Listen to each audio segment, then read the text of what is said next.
झुर बहे पूरवैया हो पवन रस डोले हो पवन रस डोले हो मोरी सखिया उठले कमरी या में पीर हो कोयलिया लागे बोले हो कोयलिया लागे बोले हो भीतर से निकर नदिया सबीर बोलिया बोले हो बिरह बोलिया बोले हो मोरी भौजी जन्म कबाटू तुम ही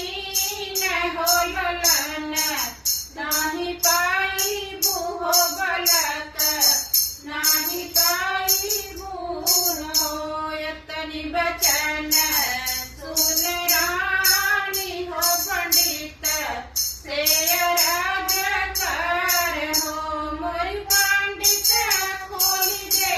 कयावा न पोथिया हो करम हमरे गाधा हो ललन कब होई है हो ललन कब होई है हो उलट